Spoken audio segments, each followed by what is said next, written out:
Buenas noches a todos. Mi nombre es Laura Inca, analista de operaciones de PIS Concreto. El día de hoy les doy la cordial bienvenida al ciclo de conferencias técnicas en conmemoración del 12º aniversario de PIS Concreto. PIS Concreto es una empresa peruana que viene trabajando más de 12 años brindando productos y servicios de calidad para el sector construcción. Nos enorgullece como empresa indicar que durante estos años hemos reforzado nuestro compromiso en la difusión del conocimiento a nivel nacional e inclusive hemos traspasado fronteras, llegando a realizar cursos y conferencias con ponentes de países como México, Argentina, España, Colombia, Venezuela, Guatemala, Nicaragua, entre otros, lo cual nos orgullece en gran medida y nos motiva a seguir apostando por el crecimiento de nuestro país. Considerando ello, al final de la conferencia tendremos una sorpresa para todos ustedes, por lo que los invitamos a estar atentos. Sin más preámbulos, es grato para nosotros poder aperturar este ciclo de conferencias con el tema Consideraciones en los diseños de mezcla de concreto empleando aditivos, a cargo del ingeniero Julio Carhuamaca, quien es gerente técnico en PIS Concreto y cuenta con más de 20 años de experiencia en la industria del concreto, y la ingeniera Marilena Ahumada Ponce, quien es ingeniera civil de la Pontificia Universidad Católica del Perú y jefe técnico de operaciones en PIS Concreto. Muy buenas noches, Julio, Marilena. Es un honor darles la bienvenida a esta conferencia. Buenas noches, Laura. Buenas noches, Laura. Buenas noches con todos. Vamos a dar inicio a esta sesión. Un gusto compartir con Marilena Ahumada, que es nuestra jefe en el área técnica en PIS Concreto desde hace ya algún tiempo. Y bueno, el día de hoy sobre un tema asociado a las consideraciones en el diseño de mezcla de concreto empleando aditivos. Voy a hacer solo la introducción, luego va a exponer la primera parte Marilena y terminaré cerrando la presentación en la segunda parte. Mientras vamos proyectando la presentación, mencionarles pues que damos inicio también a nuestro ciclo de conferencias que tenemos ya programado para todos ustedes y durante 3 jornadas, ¿no? El día de hoy, luego el 5 de octubre y la tercera el 12. Están cordialmente invitados a acompañarnos, hay expositores también pues, que tienen importante trayectoria, muy recomendable. Permítame solo unos segundos. El día de hoy, o el día de mañana en realidad, se cumplen 12 años de la formación de PIS Concreto desde su predecesora Procercon. Es un honor para nosotros poder decir esto, ya que es muy difícil mantenerse durante tanto tiempo. Sobre todo en un proyecto que en sus inicios tenía quizás otras líneas, ¿no? de negocio, otras líneas de repente de crecimiento, pero luego se transformaron a lo que actualmente es PIS Concreto. Agradezco también a todas aquellas personas que formaron parte de esta bella familia, ¿no? Algunos siguen con nosotros, algunos ya tienen algunos otros proyectos, y encantado de poder seguir en esta línea de difusión del conocimiento a través de las redes, a través del Zoom. También estamos en YouTube para quienes deseen también seguirnos por ahí.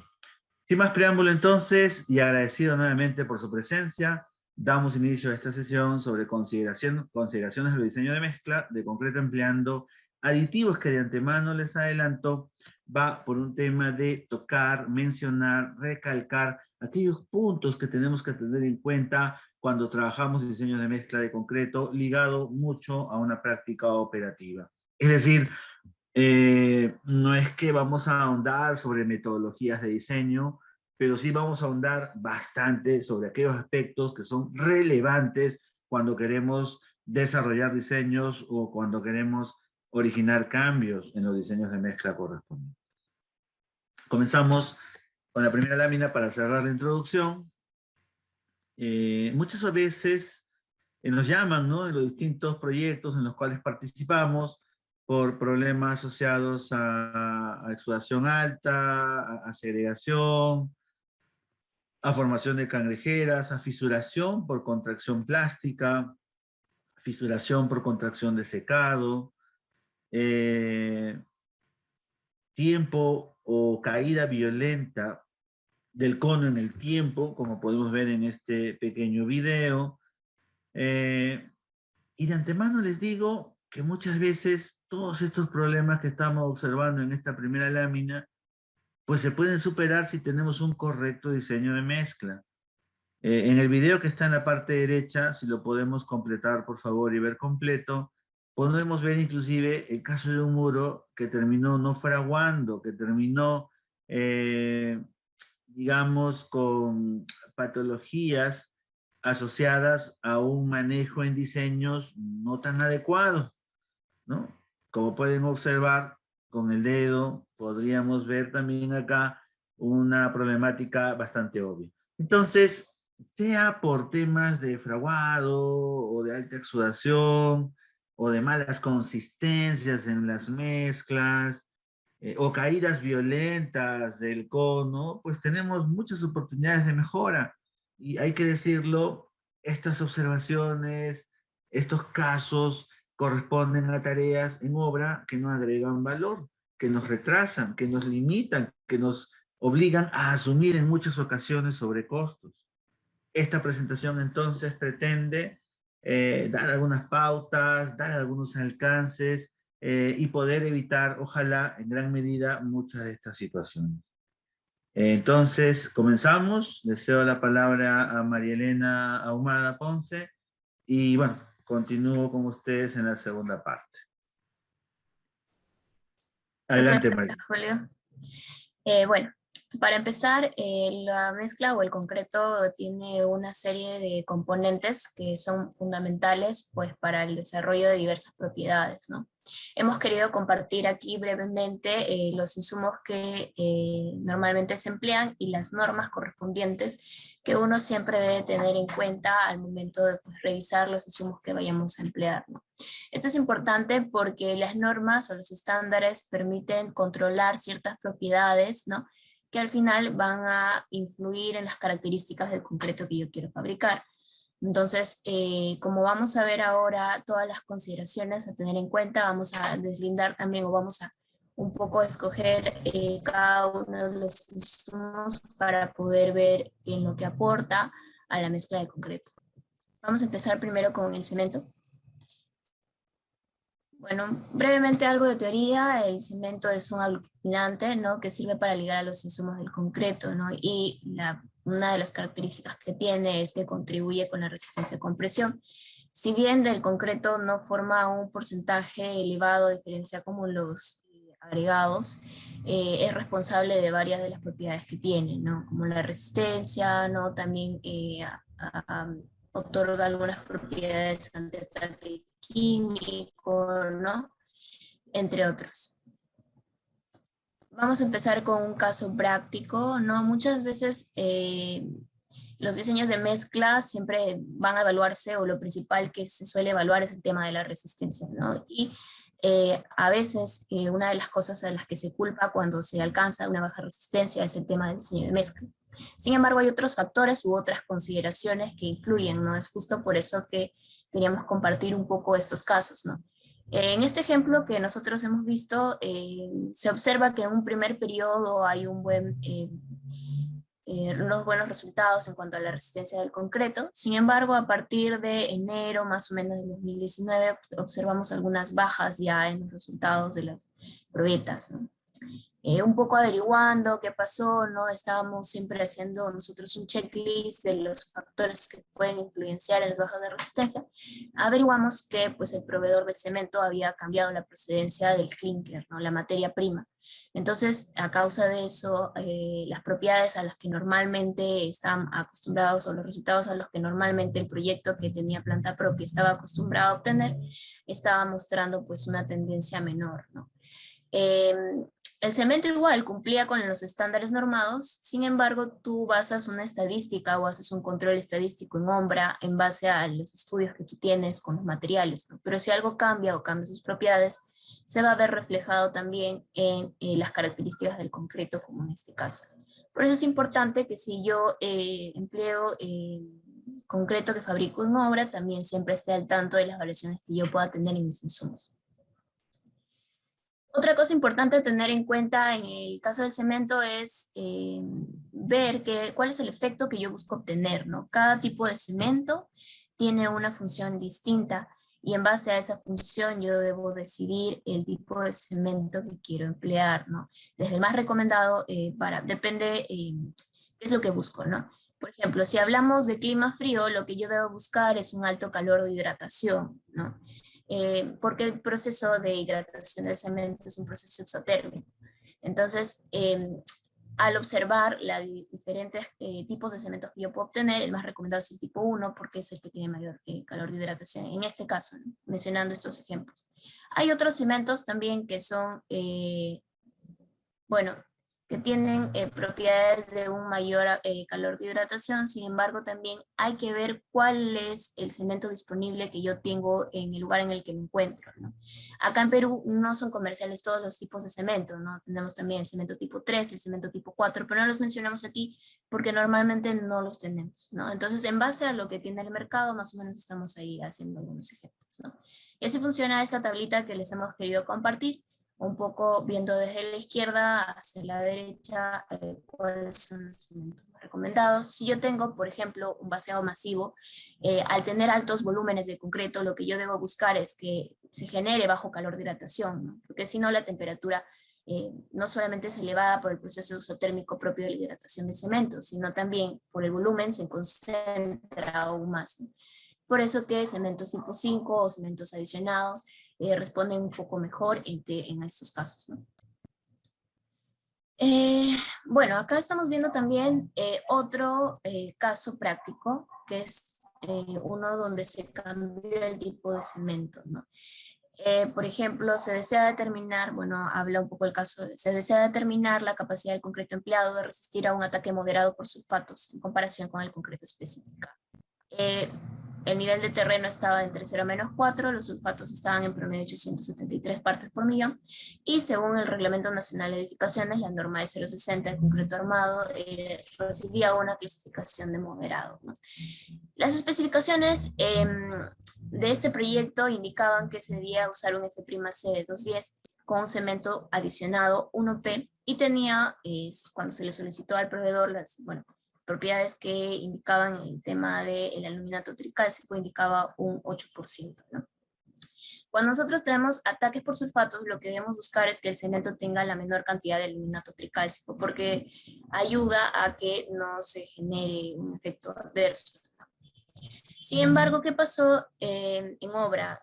Hubo alguna especie de confusión y al final emplearon en realidad un concreto de resistencia 350 con un tipo de cemento 1 y el aluminato tricálcico era de 11. Entonces el cliente no sabía qué hacer porque en realidad luego cuando se dieron cuenta estaban usando el cemento incorrecto, ¿no?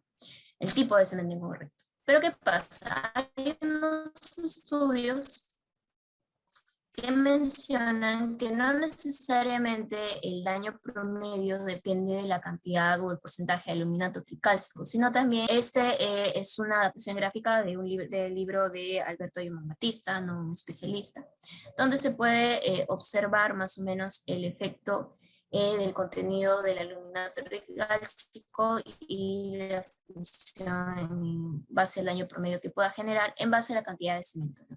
Por ejemplo, si vamos al concreto especificado, estamos hablando de que estaban considerando aproximadamente unos 290 kilos de cemento por metro cúbico, que es la línea azul. Y si yo lo uno con el concreto especificado, que me dice que tenía un aluminato tricálcico de 8, me da un daño promedio en este nivel, ¿no?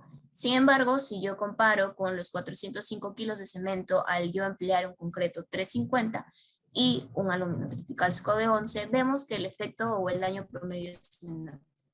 ¿A qué conclusión se llega? Que no necesariamente, según los estudios, involucra el porcentaje de aluminato tricálcico para elección de un cemento frente a ataque por sulfatos, sino a la cantidad de cemento, ¿no? Entonces, en este caso, el cliente lo pudo sustentar y validó con la supervisión de que podía emplear el concreto que usó solo por haber empleado más cemento. ¿Qué otras cosas debemos tener en cuenta para los diseños de mezcla? El contenido de los compuestos principales del cemento, ¿no? El C3S, el C2S, el C3A y el C4A. Cada uno de estos compuestos tiene una función distinta, ¿no? Por ejemplo, el C3S es el responsable de resistencia a compresión a edades tempranas, el C2S a edades tardías, el C3A, como ya hemos mencionado, resistencia por sulfatos. Y ahí estamos dando algunos rangos típicos en base a la bibliografía de los porcentajes en los que debe oscilar estos compuestos. No son valores normados, entonces sirven como referencia. Analizamos para un proyecto los valores obtenidos para cada caso y se puede observar que cumplen en todos los posibles. Sin embargo, ¿por qué es importante también tener en cuenta estos porcentajes, ¿no? Muchas veces lo que pasa es que cuando una obra empieza a probar concreto en obra y observa que tiene valores altos de resistencia inicial, muchas veces es porque tiene el C3S elevado, ¿no? Y entonces se confían y piensan que puede influenciar también en tener resistencias a largo plazo. Pero no solamente es ver que inicialmente yo tengo buenos resultados a 7 días o a 3 días, sino también ver a largo plazo. Porque hay algunos casos que se han presentado también que cuando se analiza el cemento, solamente el C3S era un valor correcto, no un valor elevado, y cuando se analizaba el C2S estaba muy debajo. Entonces, aparentemente uno escogió porque tenía buenos resultados a pocos días, pero a 28 días ya no tenía ese pico que esperaban. Entonces también es muy importante revisar estos compuestos. El C3S contribuye pues a mejorar los tiempos de desencofrado, ¿no? Porque ganas mayor resistencia inicial. Entonces en este caso todos cumplieron, ¿no? Bueno, les quise compartir un poco estas imágenes de una tesis, bueno, de mi tesis, donde yo pude emplear, realizar un ensayo SEM a unas muestras de concreto de diferentes tipos de cemento, con cemento tipo 1, cemento tipo 5 y cemento tipo 1P, donde según la bibliografía que yo había encontrado, o bueno, lo que todos conocemos es que el cemento tipo 1 libera mayor calor de hidratación a diferencia de un tipo 5, ¿no? Y mucho más con 1P, que es un cemento adicionado, ¿no? Sin embargo, lo bonito de lo que pudimos encontrar acá es que lo que se muestra en la teoría también se pudo revisar al momento de hacer estas observaciones, porque las bibliografías indicaban, ¿no?, que en el proceso de hidratación del cemento se libera bastante calor de hidratación. Por lo tanto, a nivel microscópico es más probable que un cemento 1, por lo cual les quería compartir también estas fotos, ¿no?, donde podemos observar a una misma escala cómo era el tamaño de fisuras, ¿no?, de respecto de de un cemento tipo 1, tenían mayor espesor, como obviamente se ve en la mano izquierda. Un cemento tipo 5, que las fisuras eran más pequeñas, de repente no se ve, pero vamos a hacer acá un zoom, eran más pequeñas, ¿no? Y en el 1P pues no se encontró nada, ¿no? Entonces, bueno, lo que nosotros estábamos acostumbrados a leer un poco sobre el proceso de hidratación también se puede observar acá. ¿Cómo más lo podemos observar? Bueno, acá ya vemos que si le ampliamos ya se ve un poco más grandecita las fisuras en el cemento tipo 5, ¿no? En el proceso de hidratación, ¿no?, un cemento tipo 1P, como tiene adiciones, también es conocido que el proceso de hidratación es más lento, por eso es que sus resistencias incluso se pueden, después de 28 días sigue ganando resistencia. Y lo podemos observar también acá en la imagen, porque a diferencia del tipo 5, en el tipo 5 vemos una imagen compacta, uniforme, que ya es producto de que el proceso de hidratación ha avanzado. Estas muestras ya son a 28 días, por si acaso.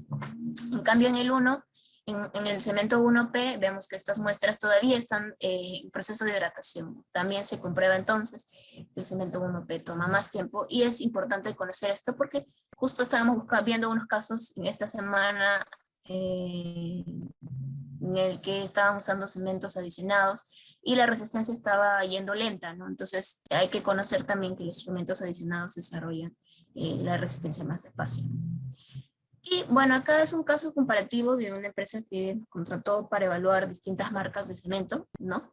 Y acá en la mano izquierda, por eso es importante, siempre les decimos que se debe revisar las especificaciones de la norma, porque la norma ACTMS 150 de cementos tiene especificaciones para la resistencia a compresión a 3, 7, 28 días, la superficie específica o el plane, el tiempo de fraguado inicial o final, que es lo que figura con rojo, ¿no?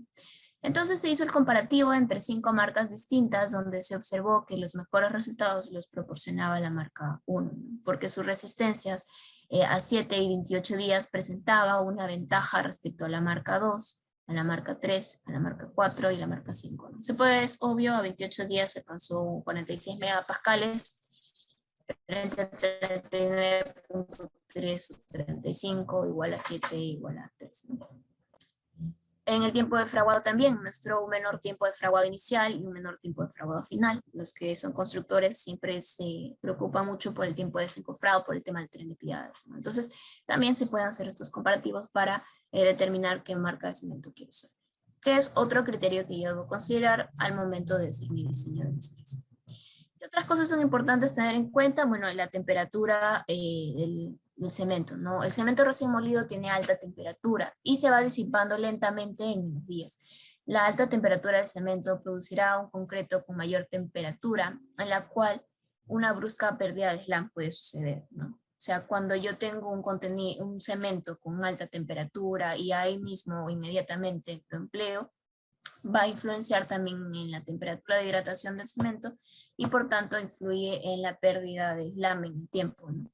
En la caída del slam o la trabajabilidad que yo quiero. De repente si coloco concreto en 1 hora, no va a ser lo mismo que con un cemento que tiene menor temperatura, ¿no?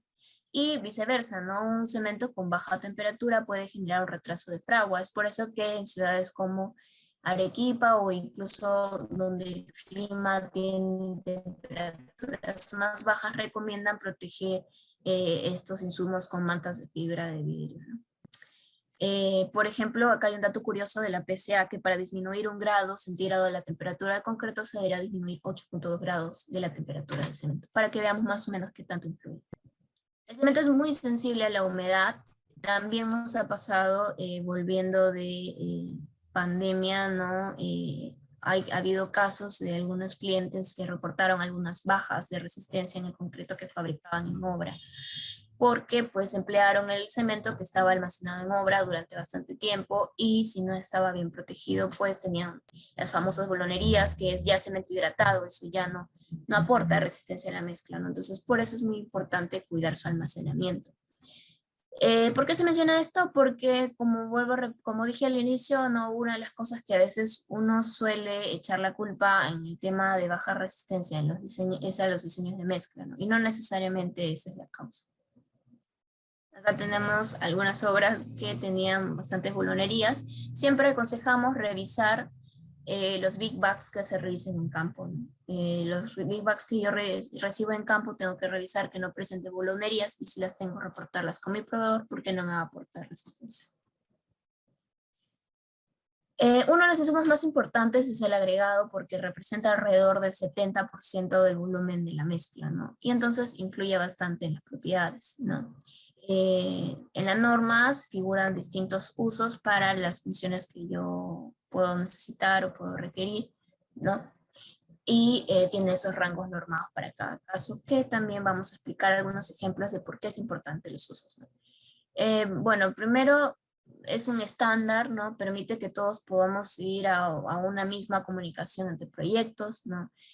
Una buena gradación en los agregados permite el menor contenido de vacíos entre partículas, y al reducir el vacío entre partículas reduce la cantidad de pasta que yo necesito, por tanto el cemento, y no encarece mi diseño, ¿no?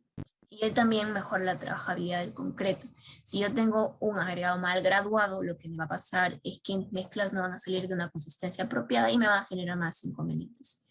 Vamos a verlo acá con un caso, ¿no? Este es el caso de un proyecto que manejaba esta arena. Le ponemos arena antigua, ¿no? Al inicio de vaciado la podemos ver gruesa como en la mano izquierda, y al momento de continuar el vaciado la vemos con finos, ¿no? Esto hacía que inicialmente se consuma en promedio de 2.8 a 4.5. Cuando cambiaron la arena, al ver la granulometría, la arena antigua tiene nos conformamos con esperar que el agregado esté dentro de la curva granulométrica, pero hay que también ver su pendiente, ¿no? Cuando la pendiente no es adecuada, también es un indicador de una gradación no tan apropiada y me generan inconvenientes con el diseño de mezcla. La nueva arena, por otro lado, estaba también dentro de la curva, pero tenía una menor pendiente, y el consumo de aditivo con esta arena nueva era en promedio de 2.4 hasta 3.4 litros. Entonces, si comparamos los diseños, nos daba una diferencia de 1.1 litros, ¿no? Solamente por cambiar la arena, ¿no? Porque si tenía yo muchos finos, que aparentemente cuando yo empleaba al inicio no me daba cuenta de este contenido de finos, iba avanzando el carguío, ¿no? Y estos finos, al tener el concreto mayor, bueno, la arena mayor superficie específica, demandan un mayor consumo de pasta, ¿no? Y por tanto requieren más aditivo o en algunos casos agua para alcanzar el slam que yo requiero. Y por tanto, pues necesitaba o incluía o demandaba un mayor consumo de aditivos superplastificantes. Esto obviamente encarece el diseño, ¿no? Este cambio ayuda bastante al cliente. Bueno, acá hay otro caso de otro cliente que nosotros tuvimos que tenía más o menos una curva. Siempre nos gusta analizar la estadística en el tiempo para ver qué tanto varían las propiedades y así más o menos nos vamos dando cuenta de qué es lo que necesitamos, ¿no? Vemos que en esta fecha aproximadamente, ¿no? Donde están las flechitas amarillas, hubo un cambio brusco de un módulo de fineza de 3.65 a 2.2. El proveedor de la arena no había informado que había cambiado de beta, de donde estaba extrayendo el agregado, ¿no? Entonces, al cambiar el módulo de fineza, también existe una modificación en la relación agua-cemento. Y la idea es que apuntemos a trabajar de forma constante, ¿no? Y que el proveedor pueda reportar cuando existen estos cambios. Además, la norma de agregados indica que no recomienda variaciones mayores del módulo de fineza de 0.2, ¿no? Un agregado más fino lo que me va a conseguir, lo que me va a originar es conseguir, bueno, necesitar más pasta, más aditivo y encarece mi diseño, ¿no? Y el otro riesgo es de que un agregado muy grueso, la ausencia de finos también es mala, ¿no? Porque la ausencia de finos no permite que mi concreto tenga una adecuada consistencia y me generen inconvenientes, ¿no? Acá vemos este caso de 365 a 2.2, ¿cómo es la diferencia? Incluso el proveedor estaba teniendo tantos cambios que si vemos la mano izquierda, acá si vemos una línea, acá en la mano izquierda estaba más oscuro y en la mano derecha era de otro color, y no lo comentaba, ¿no? Por eso es muy importante la inspección visual en campo, ¿no? Un mayor módulo de fineza, como el caso de la mano izquierda, involucra una partícula más grande y por tanto reduce también el contenido de agua que necesito yo en mi diseño de mezcla, ¿no? Por el contrario, cuando tengo mayor cantidad de finos, yo voy a necesitar más agua o más aditivo, entonces también modifica mi diseño de mezclas. Por eso es que esto otro de los puntos que yo debo tener en cuenta cuando voy a elaborar un diseño de mezcla. No necesariamente es solo ver que mi curva esté dentro de la norma, ¿no? Sino también cómo está en campo, cómo lo observo, qué efecto va a tener, porque a veces el diseño de mezcla no sale como la teoría dice, porque no observo lo que estoy recibiendo yo en campo, ¿no? Este es el efecto que yo tengo, ¿no? Muy grueso, menos finos, no hay una adecuada proporción, no hay una buena consistencia, como se ve en la mano izquierda, y muchos finos, por el contrario, también me afectan porque reducen también el slam, ¿no? Yo requiero más agua, más aditivo para alcanzar el slam que necesito, ¿no?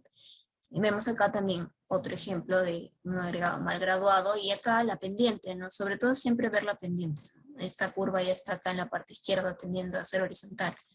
En la mano derecha tenemos dos extremos aquí, ¿no? En la mano izquierda está el agregado muy grueso y en la mano derecha muy fino y en las mallas intermedias pues hay una mala graduación, ¿no? Bueno, acá hay otro caso.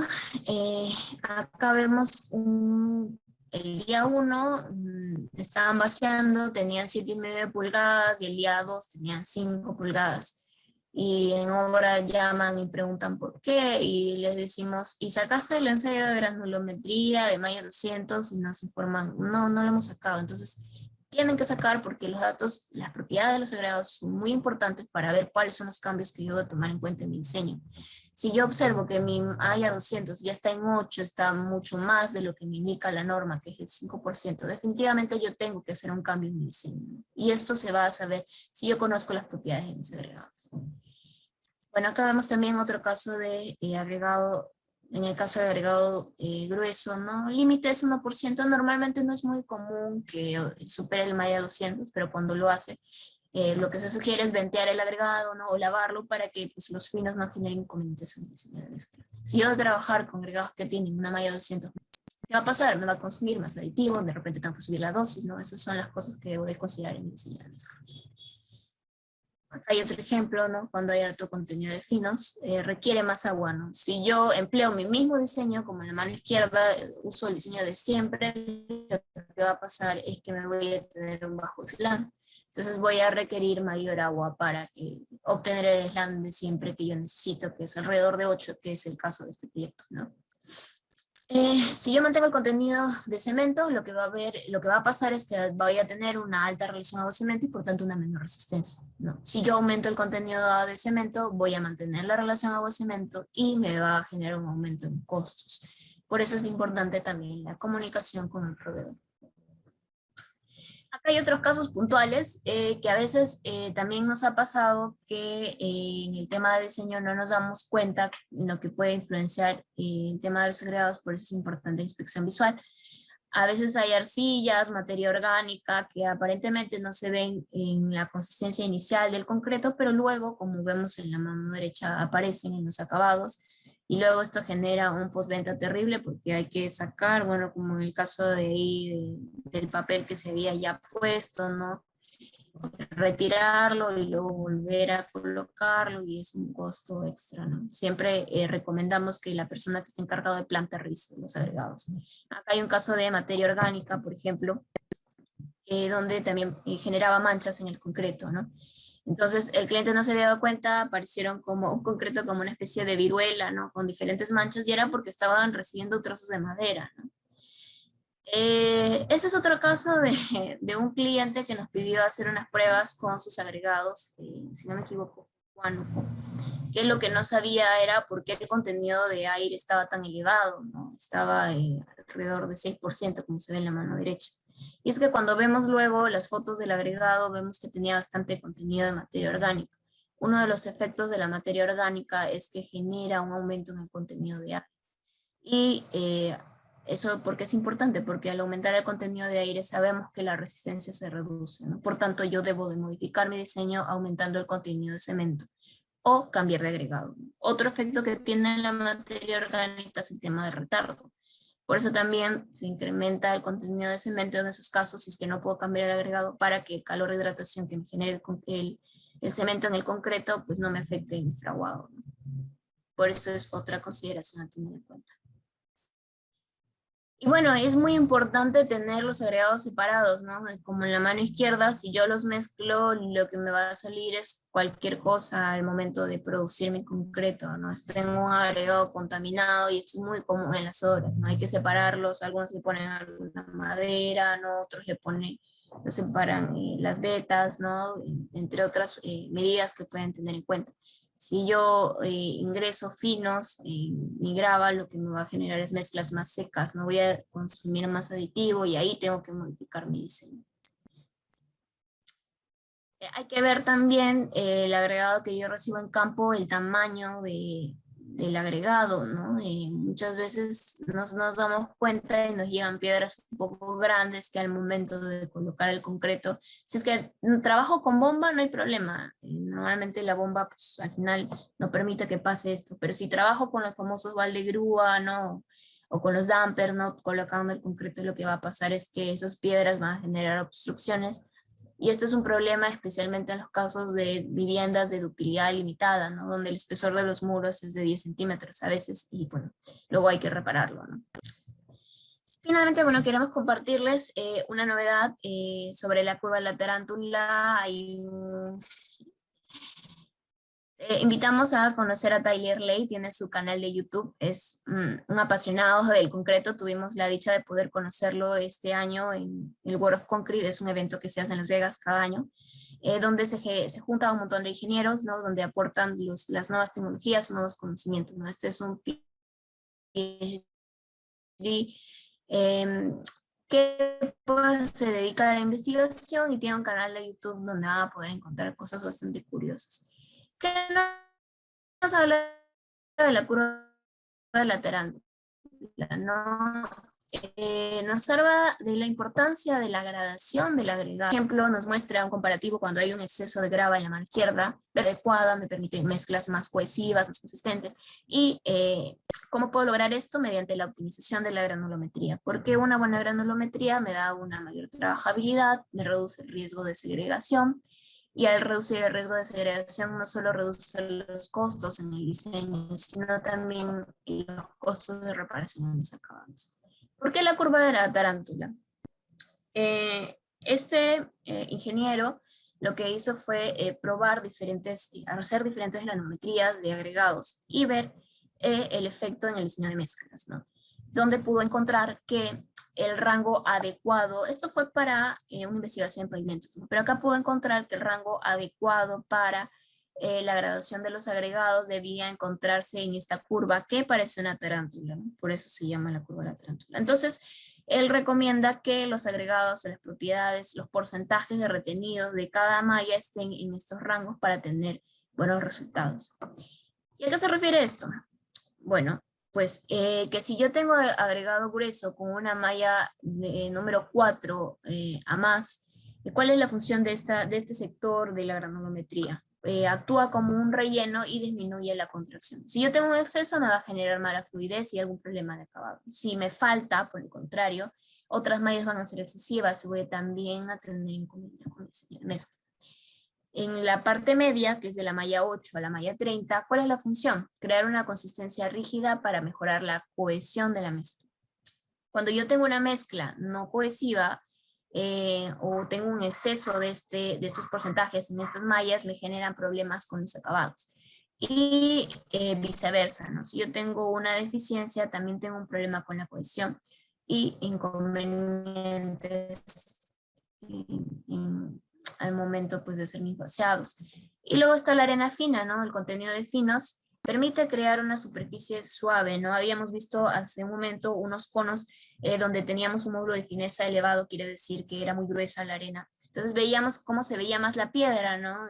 Nos faltaba finos, la mezcla te pide finos y normalmente la mezcla pues tiende a segregar, ¿no? Entonces, si yo tengo un exceso de finos, me impide el bombeo, me impide la colocación y voy a tener inconvenientes con mis acabados. Y la deficiencia pues genera una mala cohesión, ¿no? Un acabado muy rugoso, y entonces muchas veces sí, depende de cómo también entrego las losas en mis viviendas, ¿no? A veces esto es un problema de postventa, lo que involucra una optimización de la curva granulométrica. Entonces, eso es más o menos un resumen de lo que me quiere decir esta curva cuando me salgo de los límites de los finos o cuando me salgo de los límites de las mallas que me indican el porcentaje de material grueso.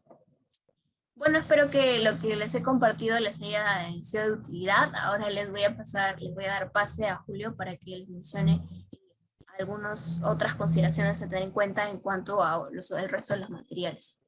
No sé si están por ahí, Julio. Sí, María Elena, ¿qué tal? Continuamos entonces con la segunda parte.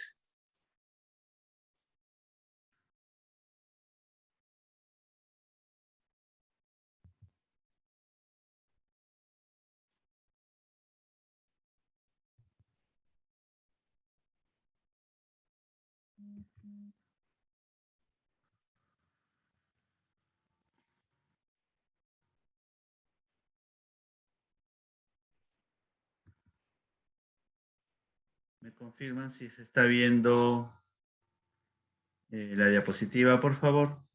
Sí, sí se observa. Muchas gracias.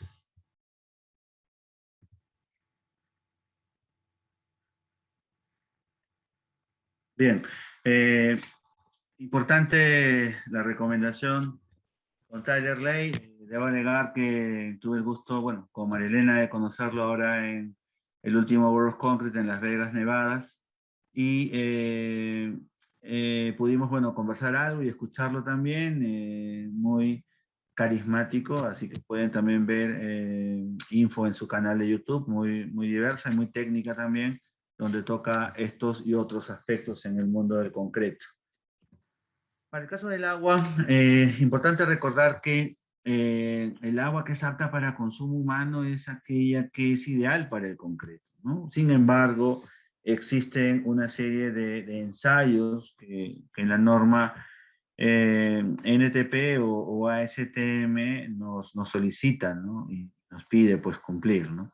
Hay casos donde pues normalmente se valida esto, por eso es que no se habla mucho del agua, hay que decirlo, y bueno, termina siendo un dato de trámite. Sin embargo, también hay que decirlo, nos ha pasado, hay casos donde encontramos algunas observaciones, sobre todo cuando el agua no es potable, ¿no?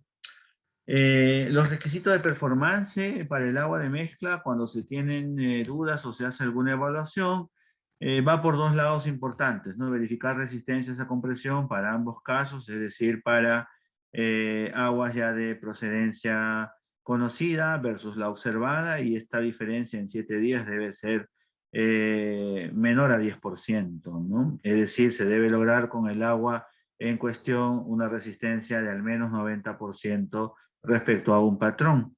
Y en el caso de tiempo de fraguado, que es un ensayo que se realiza con poca frecuencia, lo aconsejamos bastante.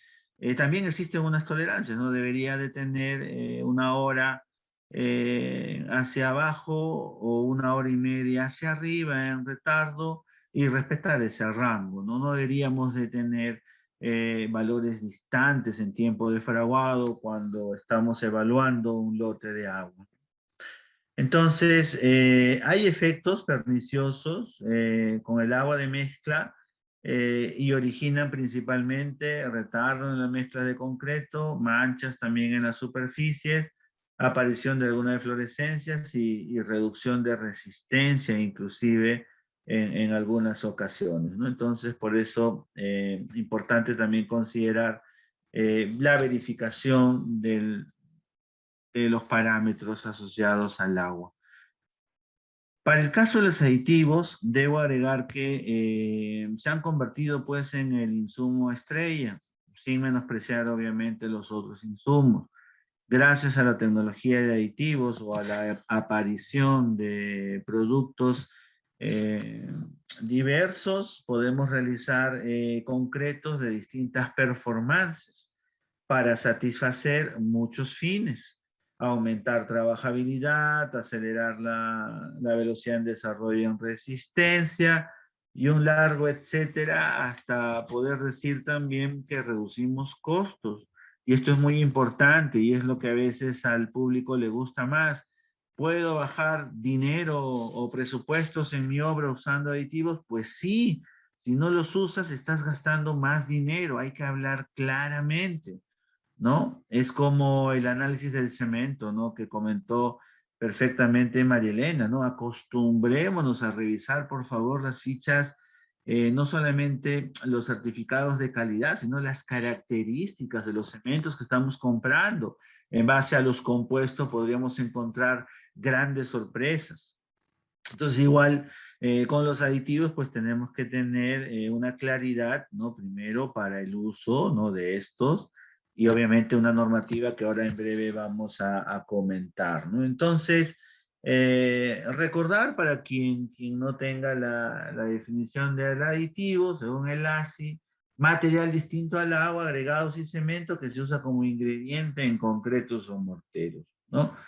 Me permiten agregar una definición que normalmente la hago en mis capacitaciones diversas o conferencias: productos que permiten modificar las propiedades del concreto de una manera prevista, conocida, controlada, ¿no? A fin de obtener o de cubrir requerimientos básicos, evitando condiciones indeseables, ¿no? Entonces ahí tienen un par de definiciones sobre esto. ASTM 494 y la NTP 334088, norma peruana la segunda, son las normas que nos brindan los requisitos físicos y químicos que tienen que cumplir los aditivos, ¿no? No voy a hablar de marcas, por más que sé que en la audiencia seguramente alguno me preguntará cuál es mi marca de cemento favorita o mi marca de aditivo favorita.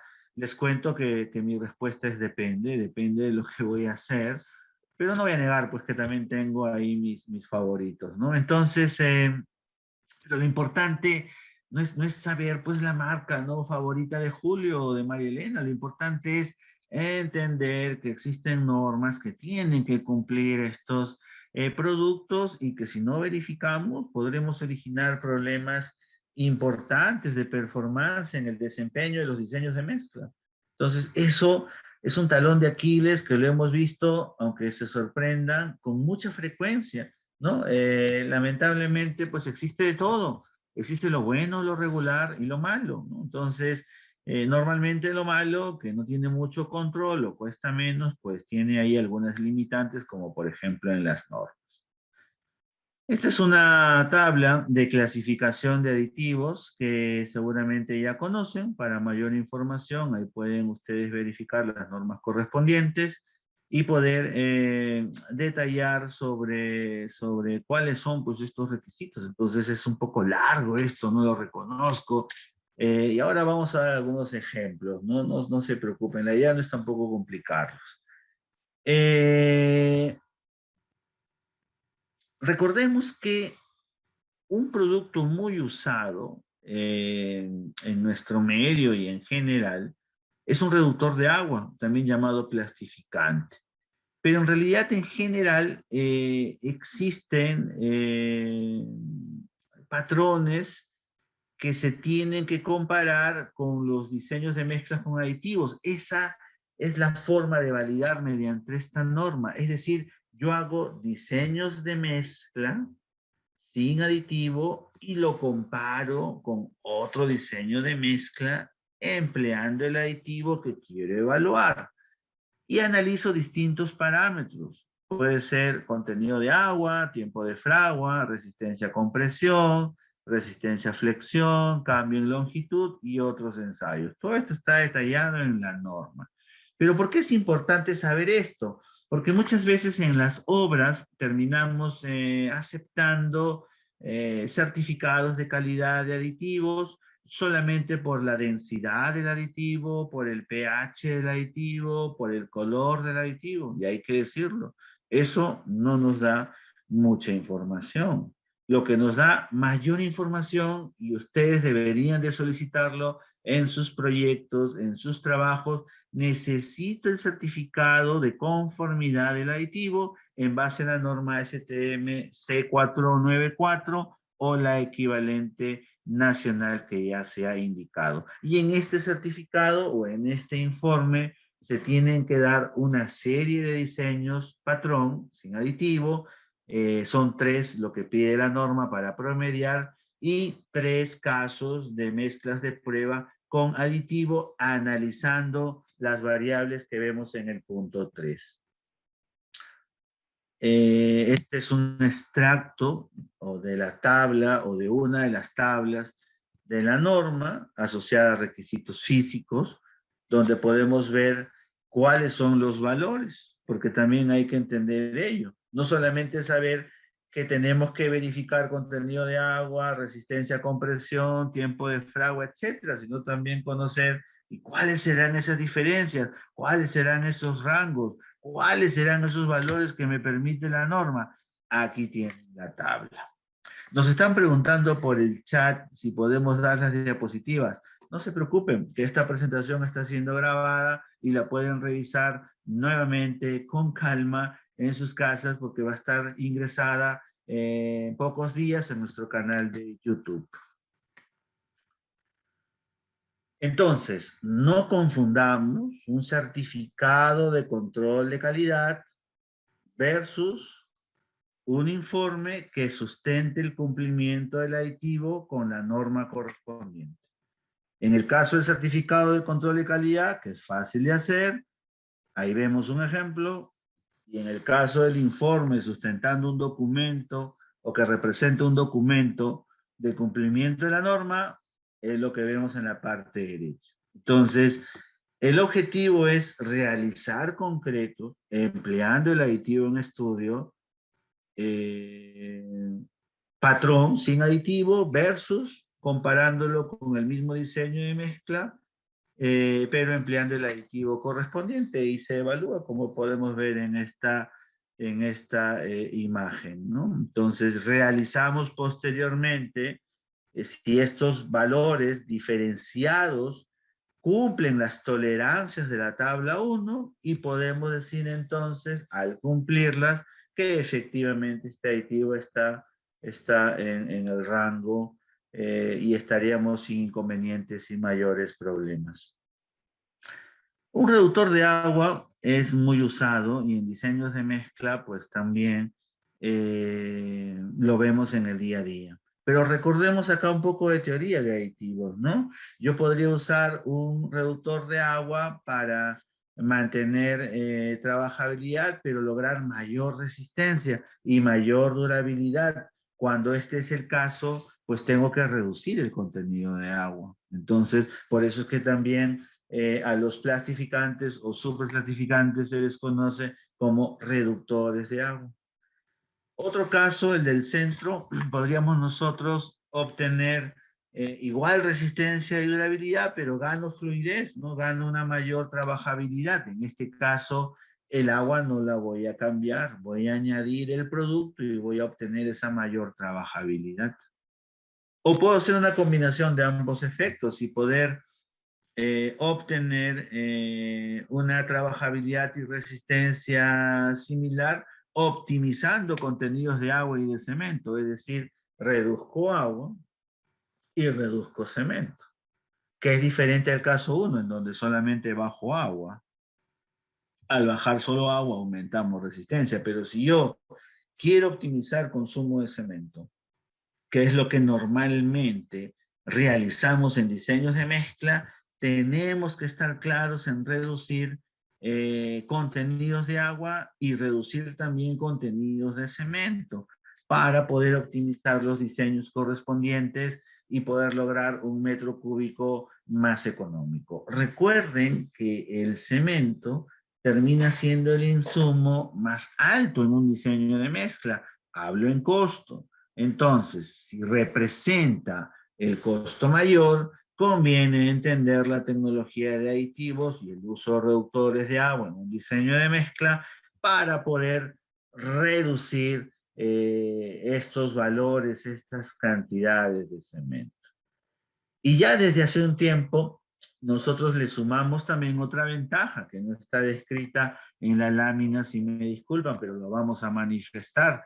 No solamente es un tema de ahorro económico, reducir contenido de cemento, optimizar consumo de cemento, reduce pues también nuestra huella de carbono, porque ustedes deben saber que una tonelada de cemento que se fabrica representa aproximadamente 0.9 toneladas de CO2 al medio ambiente. Entonces, tenemos que trabajar muchas alternativas, muchos productos, uno de ellos el aditivo, para poder controlar esta emisión de CO2, ¿no? y reducirla, ¿no? Entonces, podemos decir abiertamente que empleando reductores de agua, contribuimos obviamente con el medio ambiente al optimizar consumos de cemento.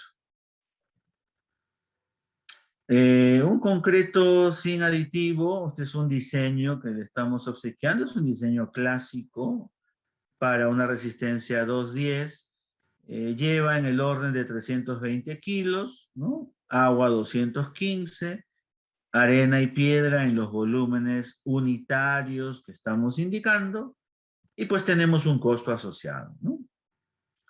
Pero el problema es que normalmente este diseño de mezcla que estamos planteando nos da un slam bajo. Y normalmente en las obras pues no trabajamos slam bajo, trabajamos mezclas fluidas. Para mayor información tenemos en el canal de YouTube una presentación sobre cómo hacer concretos fluidos y ustedes pueden revisarlo. Entonces, acá hay algo que deberíamos de considerar. Yo no puedo plastificar un diseño de mezcla con solo agua, como a veces ocurre. Y esto conlleva a otros problemas que ustedes ya conocen, ¿no? Asociado a resistencias o disminuciones de resistencia.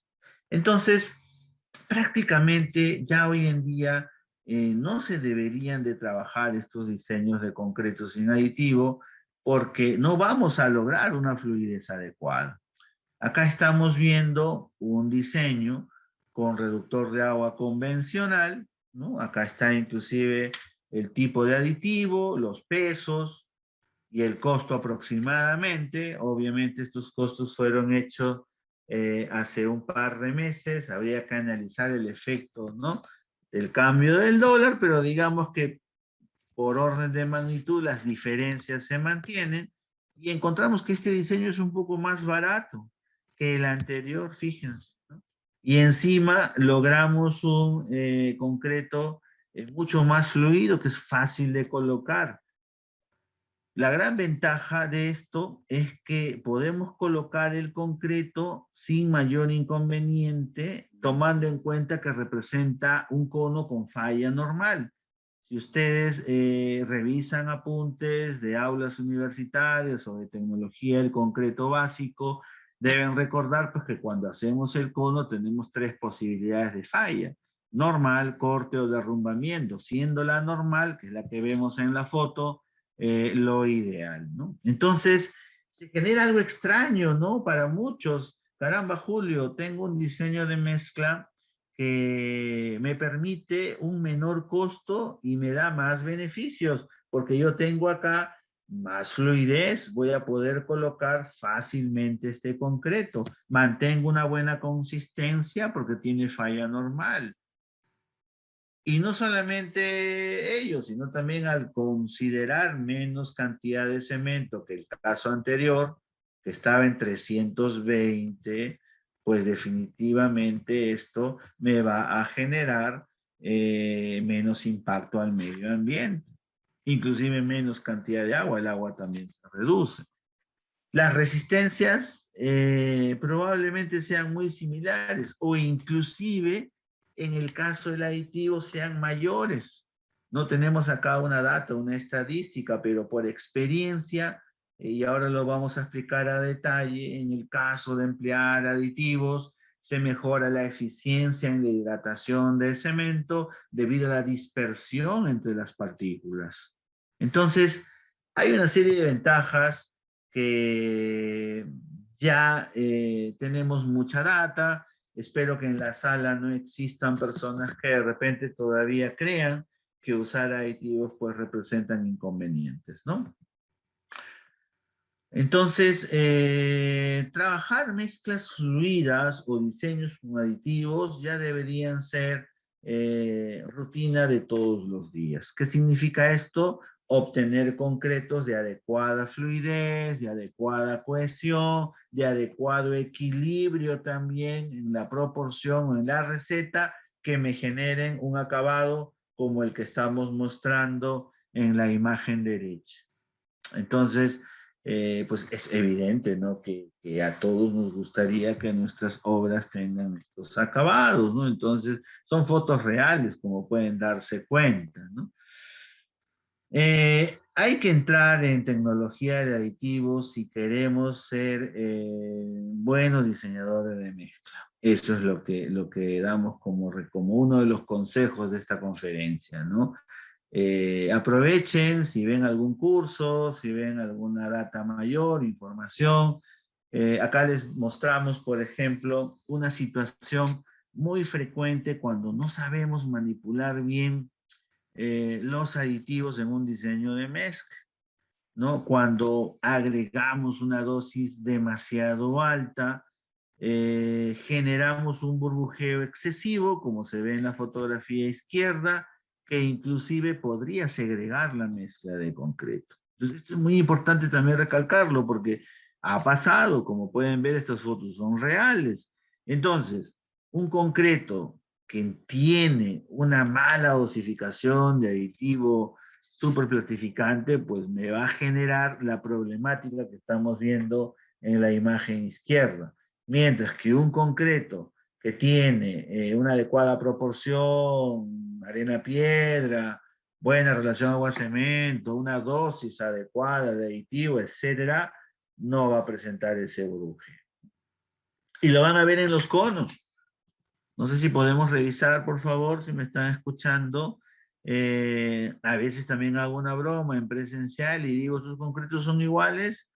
Me dicen, sí, Julio, porque tienen el mismo slam. Bueno, sí, es cierto, tienen el mismo slam, pero para nada son dos concretos iguales, son concretos totalmente diferentes. En un caso, que es el de la derecha, no presenta burbujeo, se ve una falla normal muy clara, bien proporcionado. En la otra imagen, definitivamente estamos viendo ya un concreto segregado, ¿no? Entonces, mucho tiene que ver esto con el aspecto visual que difundimos también en PIS concreto, ¿no? Acostumbrémonos a observar, ¿no? Muchas veces estamos acelerados, el tiempo nos gana, las llamadas, los reportes, qué sé yo, ¿no? Los problemas, las dificultades, y estamos perdiendo capacidad de observación, ¿no? Entonces, vemos esto en una obra y es evidente lo que va a pasar. Eso es lo que quiero manifestarles, ¿no? Entonces, eh, habría que corregir, obviamente, el diseño de mezcla, optimizando o reduciendo la dosis de aditivo plastificante, ¿no? Esa sería la acción para este caso que se está presentando. Bueno, si es que alguien no lo tiene clara, un plastificante o reductor de agua, como quieren decirlo, tiene pues este efecto, ¿no? De poder dar plasticidad, que es una alternativa, o poder reducir el uso de la cantidad de agua, ¿no? En cada caso, obviamente, hay sus características y ventajas.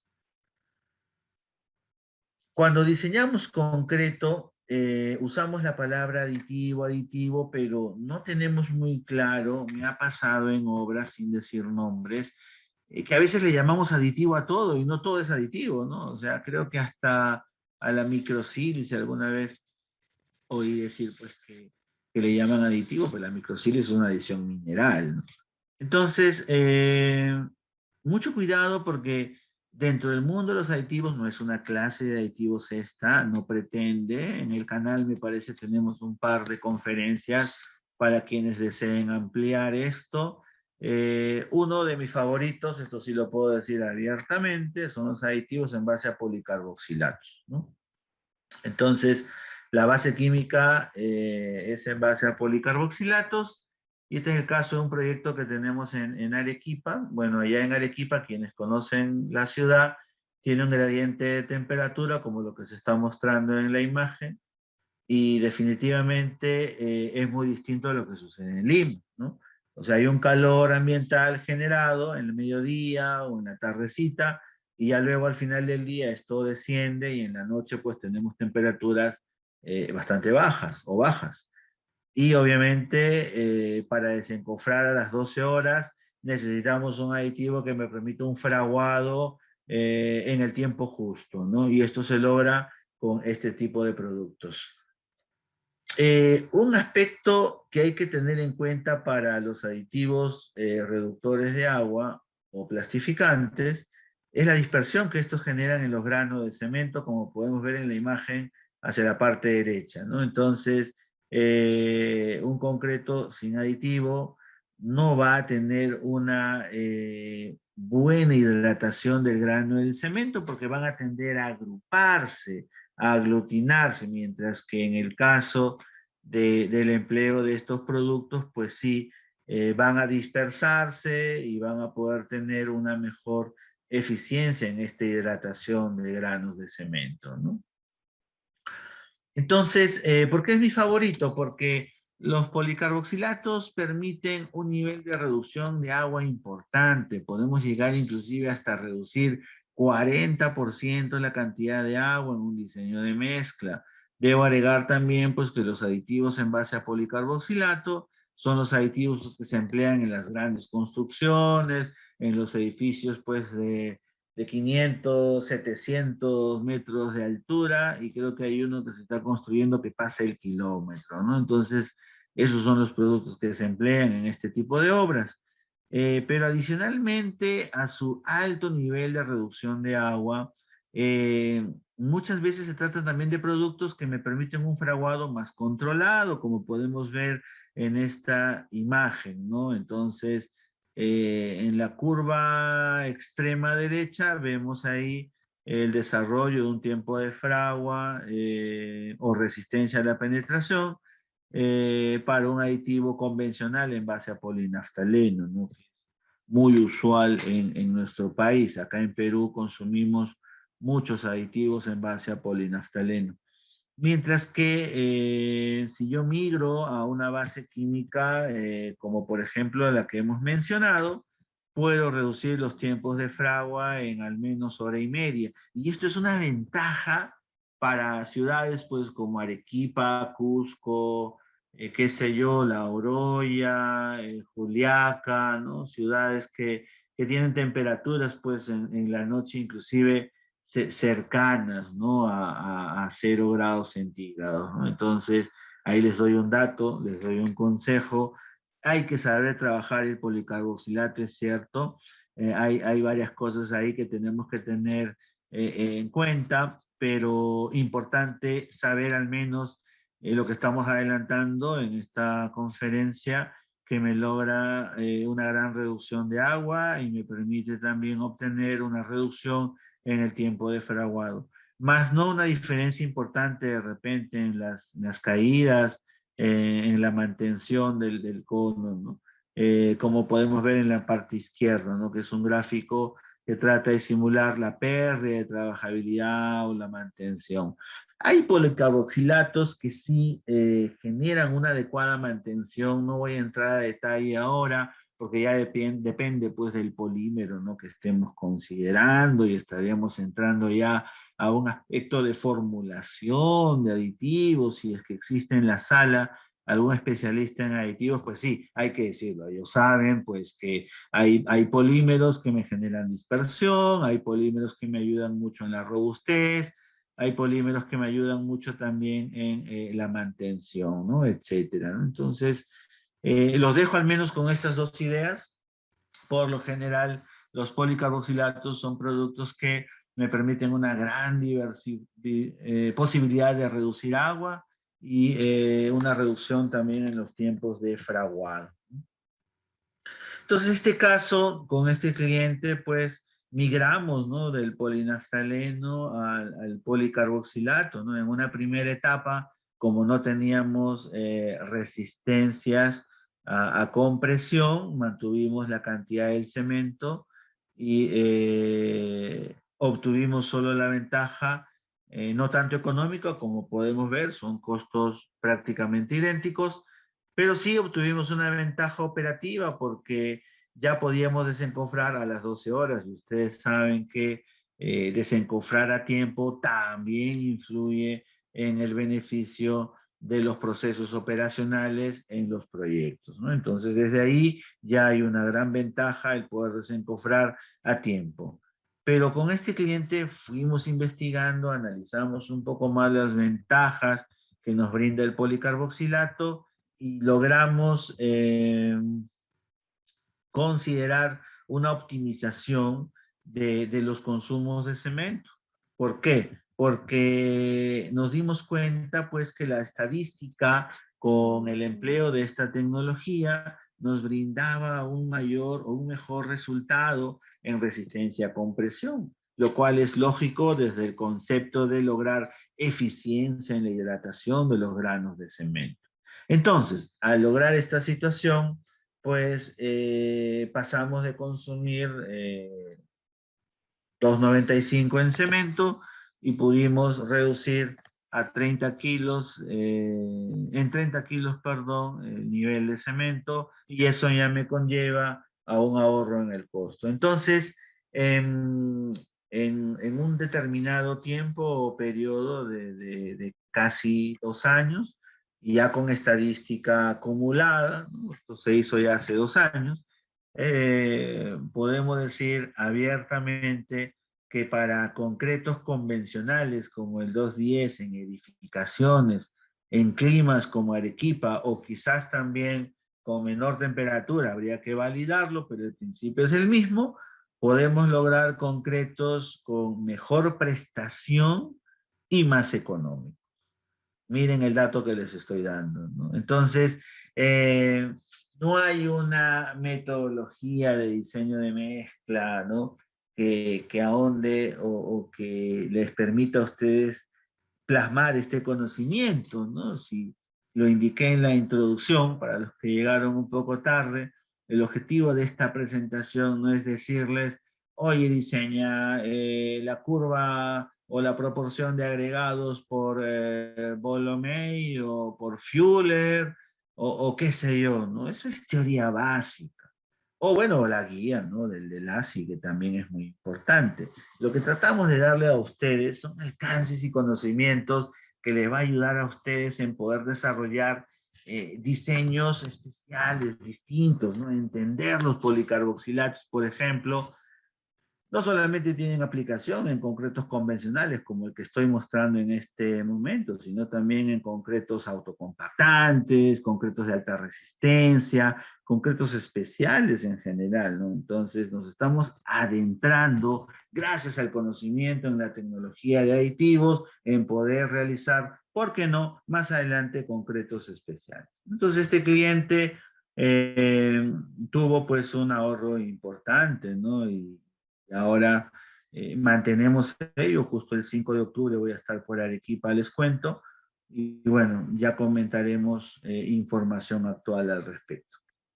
La ventaja de tener un concreto con buena fluidez, buena consistencia, adecuada cohesión, pues se va a reflejar en los acabados, como podemos ver en estas fotografías. Y esto también representa un ahorro en costo, porque como podemos darnos cuenta, no tenemos resanes, no tenemos retrabajos, y si existen son mínimos, ¿no? Entonces, valoramos mucho reducir costos de no calidad. Acá hay un concepto muy importante. Reducir costos de no calidad. Si nosotros no reducimos costos de no calidad en nuestras obras, estamos generando mucho trabajo improductivo, estamos violando las teorías de Lean Construction, estamos haciendo una mala gestión. Una frase muy frecuente, que ya tiene varios años, es el de decir, no podemos gestionar la no calidad.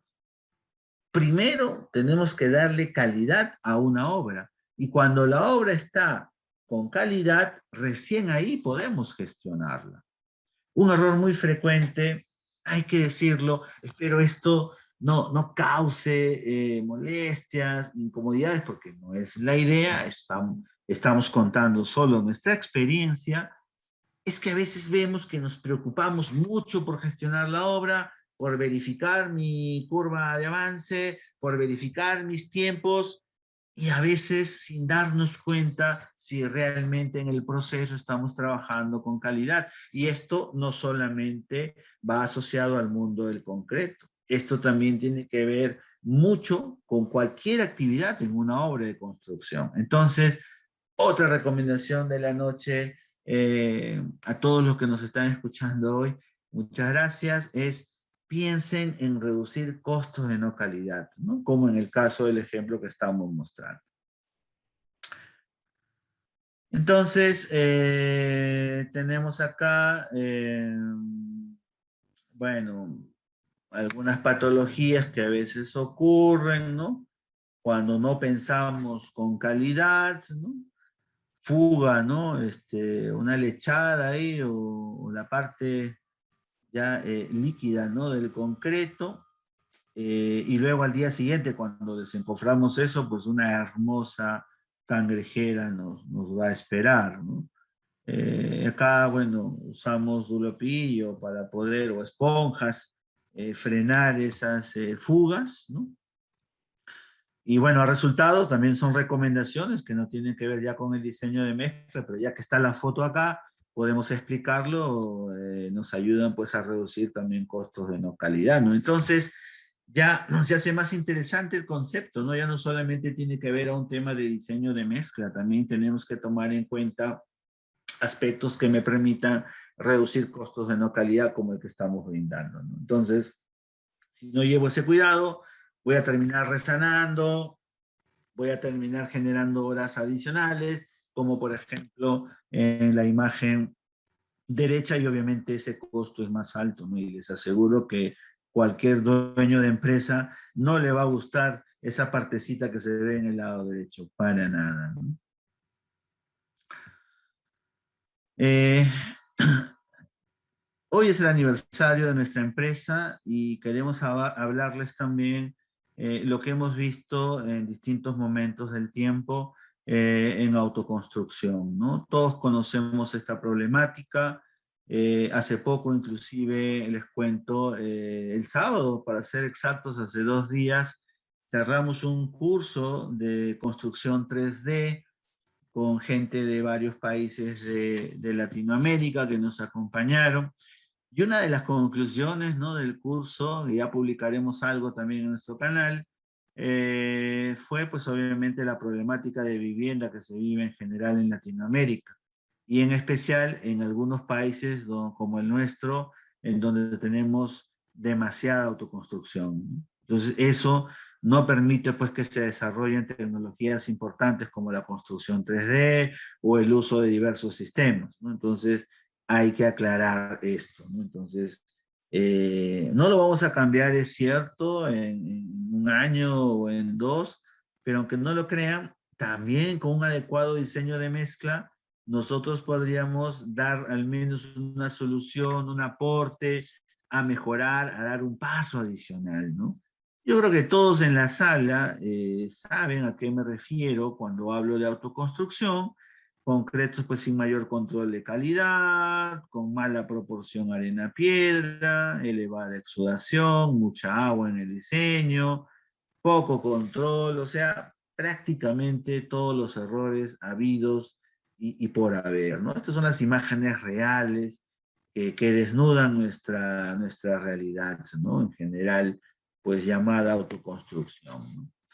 Recordemos que para una vivienda, nuestra norma solicita al menos resistencias del orden de 17 megapascales, aproximadamente 175 kilos por centímetro cuadrado, F'C.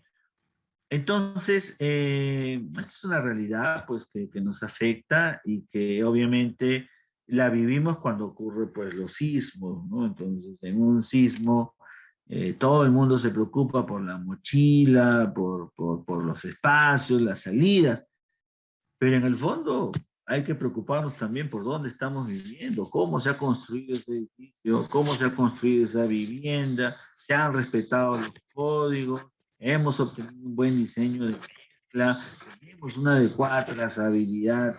No voy a ahondar en ello porque hay valores o parámetros también de gestión de calidad en el concreto que tenemos que cumplir y que son necesarios, importantes, ¿no? Entonces, bueno, rápidamente, para no extenderme, nuestro código, la norma de 060, da unas tolerancias, ¿no?, que deben de cumplir concreto de 175, es decir, los valores de probetas nos deben dar en promedio, cuando no tenemos una estadística, es cierto, clara y asociada, por encima de 245 kilos, o al menos 245 kilos. Entonces, no es llegar solo a un 175, es llegar a obtener un promedio de 245 para el caso de las viviendas, ¿no?, donde no se tiene mayor control o estadística, ¿no? Esto está en las normas correspondientes, quien quiera revisarlo, ahí puede ampliar, ahí les estamos dejando los valores. Entonces, hace muchos años hicimos un estudio en una empresa concretera donde trabajé algunos años y obtuvimos resultados muy interesantes en el promedio de muestras de concreto. Esto se hizo en el 2001, les cuento, ha cumplido 20 años ya. También estamos de aniversario, ¿no?, en este estudio, y obtuvimos valores de 138 kilos por centímetro cuadrado. Entonces, muy distante a ese 245, ¿no?, que me pide el reglamento como valor de F'Cr. Entonces, hay una brecha bastante grande, ¿no? Hay una brecha muy, muy distante ahí que tenemos que mejorar, ¿no? Entonces, es lo que tenemos, ese es el nivel, como dicen algunos amigos nuestros, ¿no? Y el problema radica también porque terminamos trabajando mezclas fluidas con agua. El promedio en este estudio que se hizo hace 20 años reflejó que el slam promedio de estos proyectos, de estas obras, pues trabajaban con concretos de 7 pulgadas promedio. Entonces, no podemos obtener concretos de 7 pulgadas, hay que decirlo, solamente empleando agua, pues no hay que usar aditivos, y ustedes saben que en la autoconstrucción, pues no usamos aditivos. Entonces, hay una problemática ahí bastante dura que se detectó ya hace más de 20 años, se cuantificó, y les cuento que hace 5 hicimos una investigación con mis tesistas en la Universidad Católica para dar una solución, ¿no? Ya que no podemos cambiar esto, dijimos, pues a caramba, ¿no? Al menos podemos ofrecer, ¿no? El uso de un aditivo reductor de agua en sus diseños, sin alterarlos, obviamente, porque ya sería mucho cambio.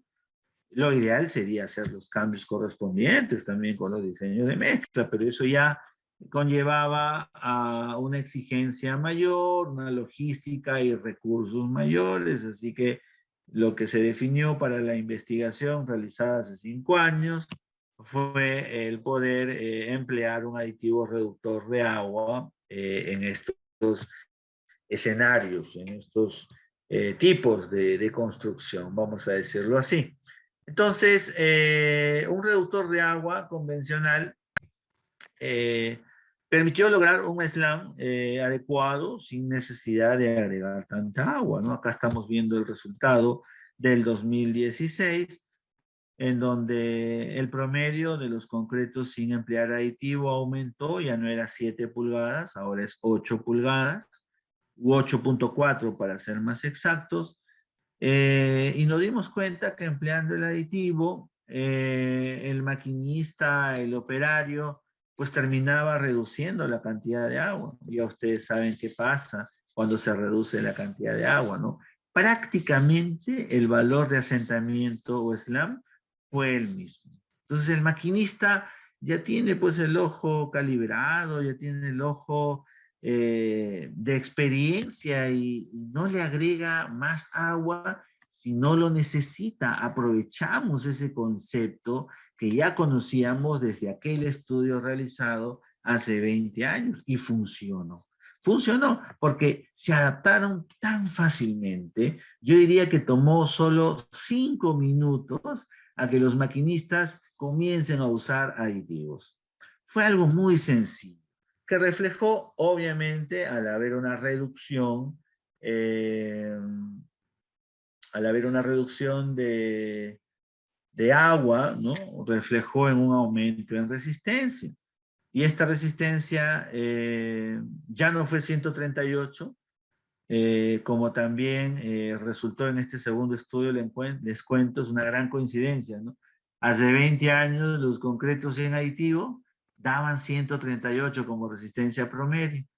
Y en este segundo estudio realizado 15 años después, volvió a dar la misma resistencia. Fíjense, es como que en 15 años pues la gente no ha cambiado su forma de trabajo. Y es que es así, terminamos haciendo las cosas de manera similar.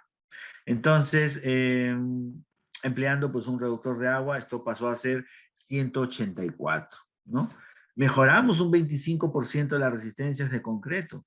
Y esto permitió pues una ventaja, un avance, pero no es suficiente. Tenemos que llegar todavía a un FCR del orden de 245.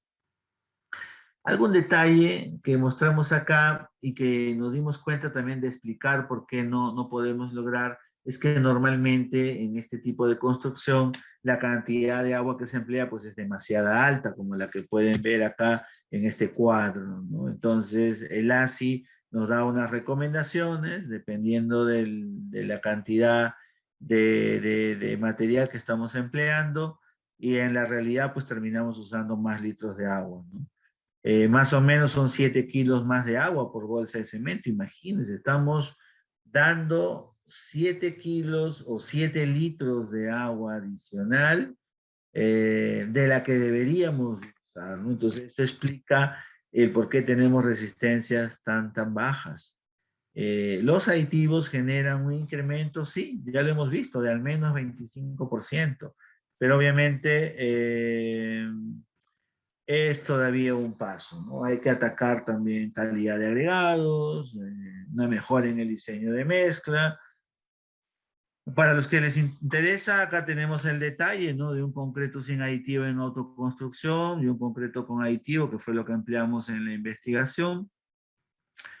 Y lo recomendable sería esto de acá, ¿no? O sea, este es el diseño de mezcla que deberíamos de emplear para al menos obtener un concreto de F''C 175 en nuestras obras, obviamente asumiendo una adecuada calidad de arena y piedra, ¿no? Cuando digo aditivo, si desean tomar nota, me refiero a un reductor de agua convencional, un polinaftaleno, por ejemplo. Entonces, usamos 425 mililitros de un polinaftaleno, más las cantidades que estamos viendo y podemos tener tranquilamente resultados adecuados, ¿no? Entonces, se avanzó al menos un paso, y esto de acá es muy importante decirlo, porque autoconstrucción no tiene solo 20 años, autoconstrucción tiene mucho más tiempo, hay libros inclusive en sociología, en la biblioteca, en la católica donde yo iba con frecuencia antes de la pandemia, ¿no?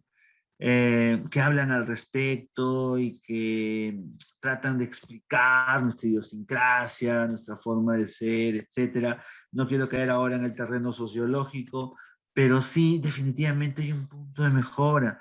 No podemos seguir construyendo de esa forma. Muchas de estas malas prácticas, he visto, han pasado también a obras formales, y eso sí es algo muy delicado. Tenemos que preocuparnos en conocer normativas, tenemos que preocuparnos en respetar las normas, aparte de conocerlas. Tenemos que usar los productos o los insumos o las soluciones que nos brinda la ingeniería, ¿no? Entonces, estamos perdiendo bastante de ello en realidad y bueno, esperemos que esto mejore y en el caso del mundo del diseño de mezcla, desde ya, al menos tenemos este dato, empleando un reductor de agua de alto rango, podemos nosotros encontrar un incremento de 25% en diseños de mezcla, en resistencia, perdón, y al menos acercarnos, ¿no?, a un valor más cercano al ideal, ¿no? Y devolver la sonrisa, ¿no?, a este niño que me encantó la foto, por eso la hemos puesto, eh, quien se merece un futuro distinto. El eslogan nuestro, les cuento, es unidos por el crecimiento de nuestro país, ¿no? Pero que ojalá sea reflejado no solamente por PIS concreto, sino por todos nosotros que formamos parte de esta hermosa nación. Bueno, seguimos, avanzamos entonces. Muchas gracias. Muchas gracias, Julio, María Elena, por la excelente ponencia. Junto a Julio, María Elena, quien les habla, y un gran grupo humano de colaboradores, el día de mañana PIS Concreto cumple ya 12 años de creación. Y desde esta ventana nos toca aplaudir el empeño y esfuerzo de todo nuestro equipo. Desde aquel 28 de septiembre del 2009, bajo su antecesora Procercon, PIS Concreto ha logrado convertirse en una de las empresas líderes del sector y estamos seguros que seguiremos creciendo en esa línea. Compartimos con ustedes un pequeño video para que puedan conocer más sobre nosotros.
le doy pase a Fernanda Aica, integrante del grupo académico de PIS Concreto, para que pueda trasladarles las preguntas de nuestros asistentes.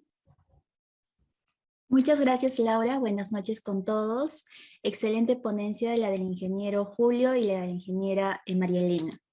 Ahora procedemos con las preguntas. La primera pregunta es de Pedro Díaz. ¿Cuál es la temperatura ideal del cemento en su estado de almacenamiento? Tenemos una formulación que... bueno, Marilena, no sé si quiere... Sí, la temperatura no tiene norma, o sea, del cemento. Solamente hay límites máximos que da la PCA, si no me equivoco, está entre el 66 grados y 82 grados, pero eso lo hace en base a la guía ASI 305. Y bueno, la influencia de la temperatura del cemento más que nada es en el concreto fresco, ¿no? El concreto endurecido ya no tanto porque tiene un bajo calor específico, ¿no? Quien más influye en el concreto en general es el agua porque tiene 5 veces más el calor específico que la del cemento. Eso lo explica bastante bien en una de nuestras conferencias que tenemos también en el canal de YouTube, Roberto Uribe, el presidente del INSI, y ahí pueden un poco revisarla. Y lo que siempre aconsejan las guías es que más que la temperatura del cemento también calculen o bueno, se limiten las temperaturas del concreto, porque al final lo que importa es el tema de la performance.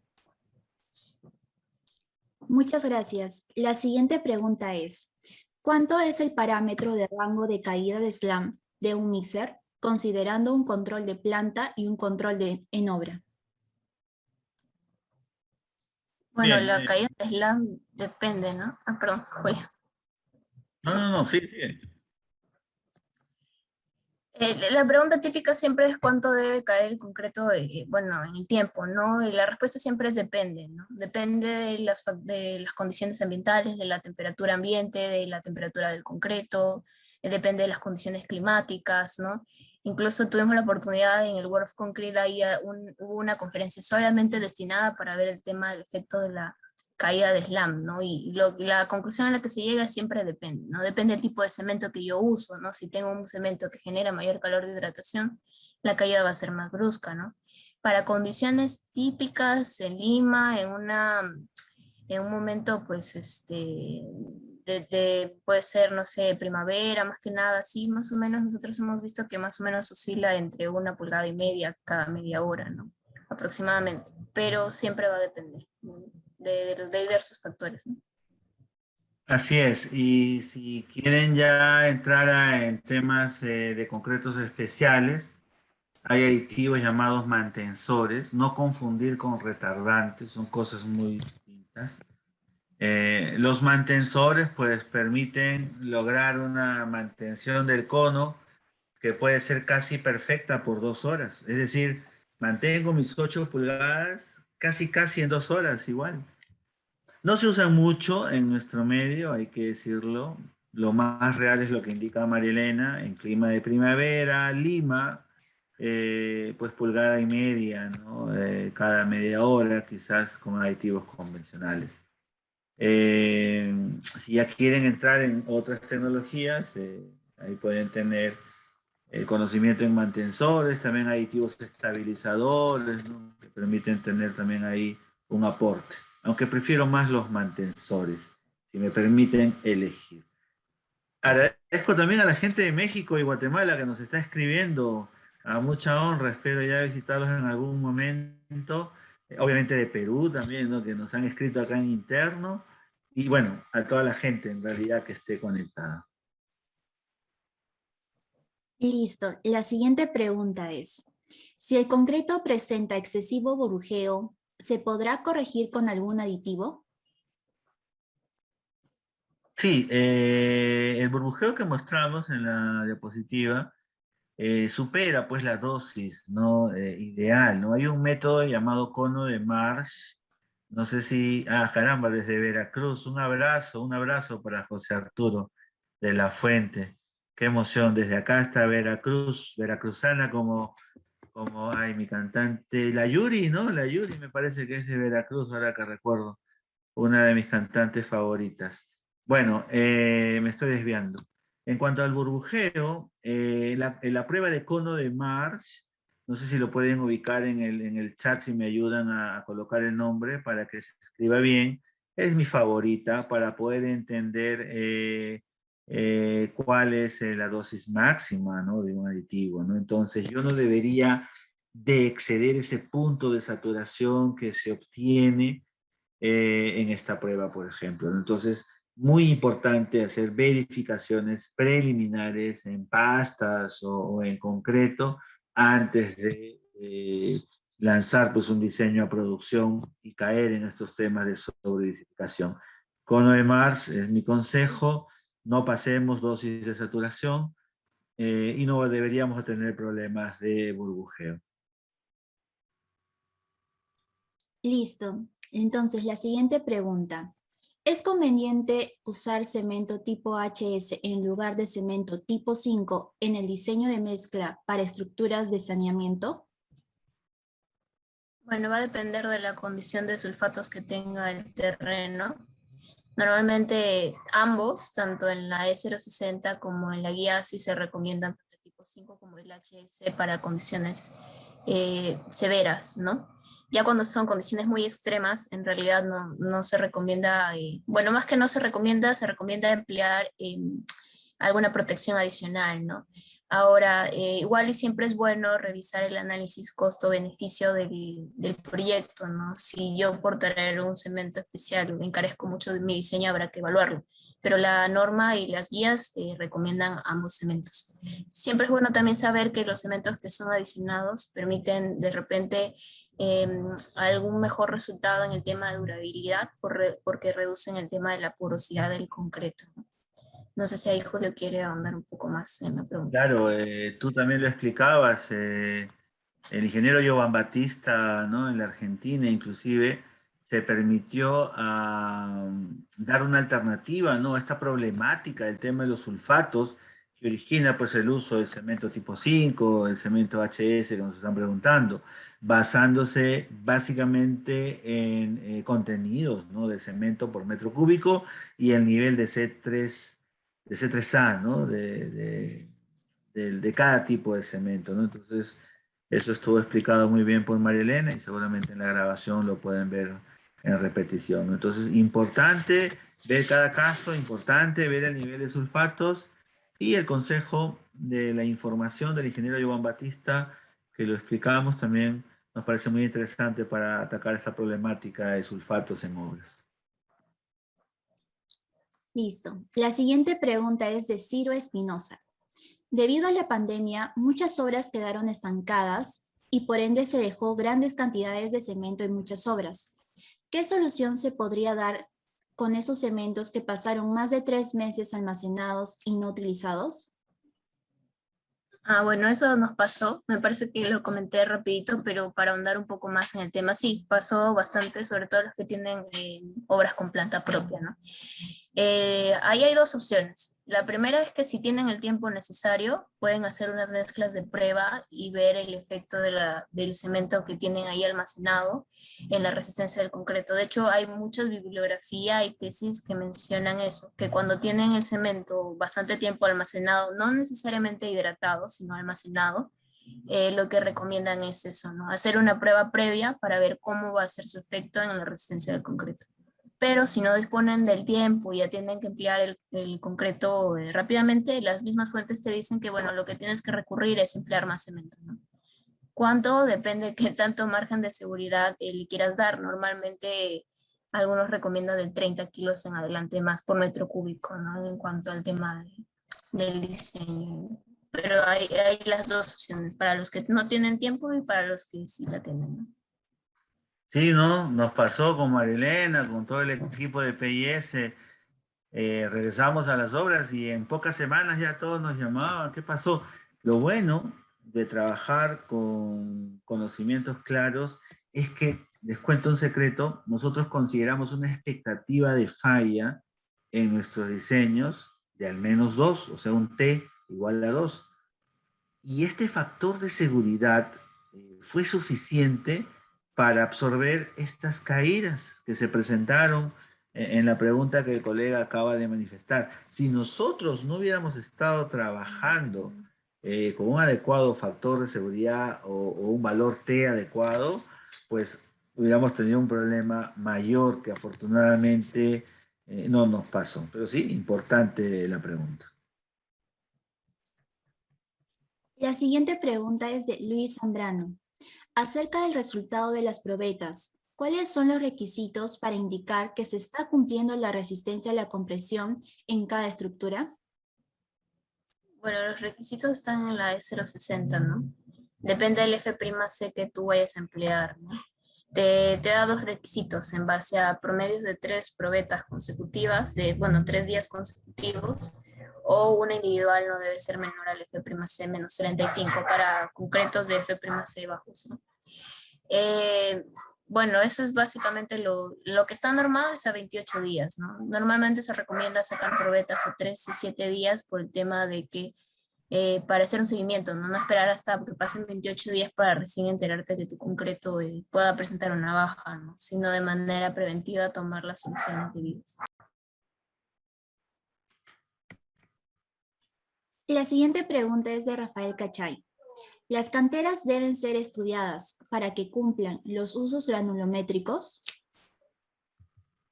Sí, de hecho, lo que lo que siempre nos llaman los clientes para cuando hacemos los diseños depende del tiempo, ¿no? Pero lo que siempre se recomienda es evaluar los agregados antes de hacer el diseño de mezcla. No solamente para ver si cumple la granulometría o no, sino porque tú también necesitas pues, el peso específico, el peso unitario, el porcentaje de humedad de absorción que tiene cada agregado. Entonces, no se puede hacer un diseño sin conocer esas propiedades, ¿no? Ahora, si ya tienes una cantera más o menos conocida, igual siempre es bueno, si el proyecto ya trabaja con una cantera, a hacer los ensayos cada 6 meses o anualmente, sobre todo cuando existen cambios de beta, ¿no? Porque a veces te pueden sorprender entre algunos agregados y cambian sus propiedades, ¿no? El control de calidad es importante y si en la cantera no se realiza de forma adecuada, nos toca a nosotros los consumidores hacerla. Afortunadamente hay muchas normas, hay una lista de ensayos, tanto físicos o químicos, que se tienen que verificar, así que aconsejamos no obviar este aspecto, porque es muy relevante en diseño de mezcla y en general en temas de calidad de concreto. Excelente. La siguiente pregunta es de Wilber Murcia. Si se necesita transportar un concreto durante 4 horas, ¿cuál sería el aditivo ideal a emplear? Pues tenemos dos opciones, ¿no? La primera, que la hicimos también algunas veces en algunos proyectos, es hacer un diseño de mezcla usando un aditivo estabilizador. Entonces, este producto hace que el concreto quede como dormido para un transporte prolongado. La experiencia máxima que he visto acá en Perú es de unas 8 horas. Bueno, 4 es todavía un poco más sencillo. Entonces, va el concreto con un aditivo estabilizador. Habría que hacer unas pruebas, obviamente, previas para definir dosis. Y ya en obra se rompe el efecto considerando una dosis adecuada de aditivo acelerante. Entonces, y vacío ya como un concreto normal, sin mayor inconveniente. La otra es verificar clima, tipo de cemento y con mantensores también puedes llegar, ¿no? Habría que hacer una prueba y verificar también cada caso. Depende de las condiciones en las que nos encontremos, pero podría ser una segunda alternativa, realizar un concreto convencional con el uso de aditivos mantensores. Muy bien. La siguiente pregunta es de Pedro Díaz.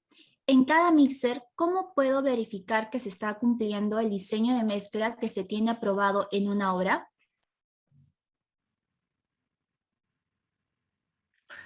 El diseño de mezcla, qué buena pregunta. ¿Cómo poder darnos cuenta? A ver, bueno, primero hay un plan de calidad que se supone se solicita el premezclador. Y ahí yo aconsejo revisar la norma del premezclado, que en ASTM es la C94, muy pocas veces vista. Entonces, cualquier premezclador en Latinoamérica o en América en general tiene que cumplir la STM C94. Entonces, es una norma muy importante. Y tengo entendido que en México, para los amigos mexicanos, deben ubicar de repente al ingeniero Genaro Salinas, mexicano, y nos comentaba en junio allá en Las Vegas, en Nevada, que la nueva norma de premezclado va a cambiar, ¿no? Y va a tener todavía unas consideraciones adicionales a lo que da la ASTM C94, ¿no? Envidia sana.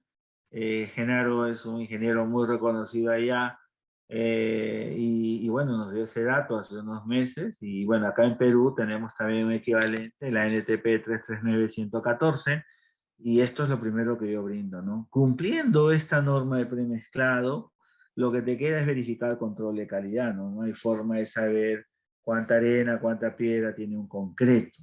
Pero si haces un adecuado control de calidad, pues deberías también complementar si estamos cumpliendo los requisitos y de manera indirecta, pues saber si este diseño es adecuado. Listo, la siguiente pregunta es de Edber Paulino.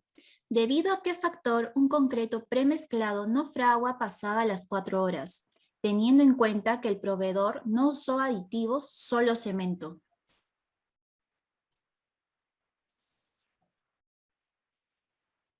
La temperatura. Ah, Marilena, dale. Sí, si no está usando aditivos, lo más probable es el tema de la temperatura, ¿no? Como dice Julio. Si estoy en un clima frío, como es el caso vemos unos proyectos también en Arequipa, es necesario, y no se usa aditivos, es necesario incrementar el contenido de cemento, ¿no? Por el tema de que genera mayor calor de hidratación y aporta a la hidratación del cemento, ¿no? No sé si Julio quería decir algo, creo. Cementos lentos también, ¿no? No es lo mismo usar un cemento tipo 1 que tiene más calor de hidratación, ¿no? Un cemento tipo 1P va a demorar más, ¿no?, en fraguar, ¿no?, que un cemento 1. Otro aspecto es el contenido de impurezas orgánicas, que a veces también lo obviamos, ¿no? Por eso es importante el control de agregados también en diseño de mezclas, ¿no? Si tenemos un alto nivel de impurezas orgánicas, así no se emplean aditivos, pues también vamos a tener problemas de retardo en las mezclas. Listo. La siguiente pregunta es de Joner Ramos. En climas de frío considerable, donde el concreto sufre variaciones de hielo y deshielo, ¿qué consideraciones se puede tomar? Bueno, hay una lista amplia de consideraciones que pueden tener en cuenta, ¿no? Climas de hielo y de hielo, primero pues consideren siempre los aditivos incorporadores de aire, ¿no? Porque el agua cuando se congela aumenta su volumen, ¿no? Otra de las cosas que a veces suelen hacer es calentar el agua o los agregados, ¿no? Les había mencionado hace un momento que incluso hay una ponencia especial de climas extremos que es de Roberto Uribe, ¿no?, el presidente del IMSI, que está también en nuestro canal de YouTube, donde muestra una serie de recomendaciones en cuanto a los agregados, en cuanto al agua, ¿no?, que tiene 5 veces el calor específico del cemento, ¿no? Y por eso a veces es más efectivo calentar el agua que otros insumos, ¿no?, entre otras consideraciones que puedan tener en cuenta.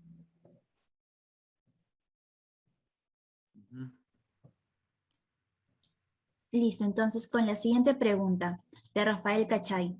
¿En obras con mano de obra no calificada solo hay concretos de baja resistencia o también hay otras de mucha resistencia? ¿Repites la pregunta, por favor? Sí. En obras con mano de obra no calificada, ¿solo hay concretos de baja resistencia o también hay otras de mucha resistencia? Ah, ya. Bueno, una pregunta muy general.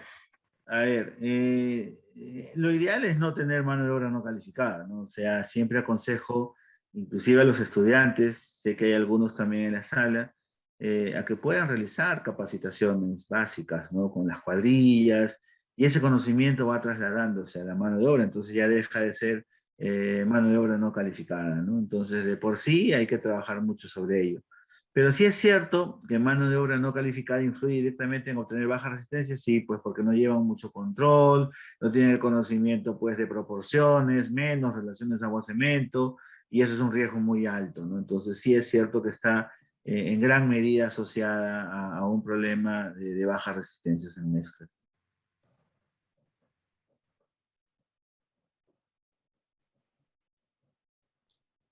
Listo.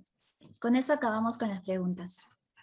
Acá hay una final que estoy viendo en el chat, que me están dando ya un caso, y es que tenemos, dice, un agregado grueso presente, mucha blaja, y mi curva nanométrica está fuera de rango, pero mi resistencia según diseño está cumpliendo.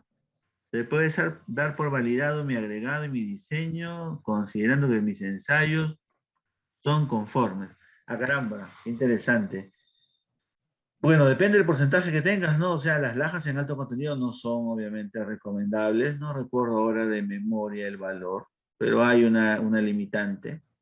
Si le excedes por poco, normalmente un supervisor podría aceptar el concreto ya por performance, ¿no?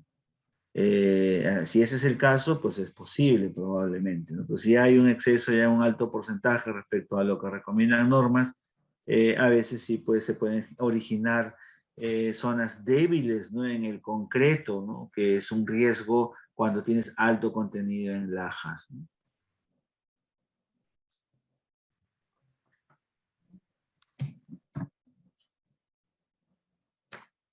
Eso es todo. Bueno, damos pase ahí para que complementen más finalizar la presentación.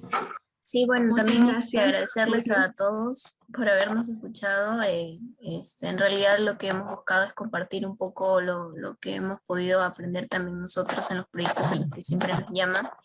Y pues una especial felicitación, ¿no? También a todos en PIS por el aniversario que estamos cumpliendo ya los 12 años. Y pues invitarlos a todos siempre a estar al tanto de las redes en las que nosotros se los invitamos a seguirlas, porque lo que buscamos también con estas conferencias es un poco compartir lo que nosotros aprendemos, ¿no? La mejor forma de hacer crecer no solo a nuestro país, sino a otros es compartir el conocimiento, ¿no? Entonces, gracias a todos por oírnos y bueno, ya, Laura, te damos un paso. Y por el mensaje también, ¿verdad? Acabo de leer algunos. Muchas gracias por sus saludos. Son 12 años, es cierto, es toda una experiencia. Eh, Muy agradecido por sus comentarios, me quedo muy emocionado. Y bueno, a los amigos que nos acompañan también fuera de Perú, he visto que hay mucha gente de México, desde Guerrero, desde Mérida, desde Veracruz. Qué interesante, ¿no? Un abrazo fraterno para todos. Guatemala también ya lo mencioné. Eh, y bueno, el próximo 5 de octubre nos va a acompañar nada más ni nada menos que don Roberto Uribe desde México. Así que quedan invitados también para esa magnífica conferencia como parte de nuestra celebración por aniversario. Muchas gracias.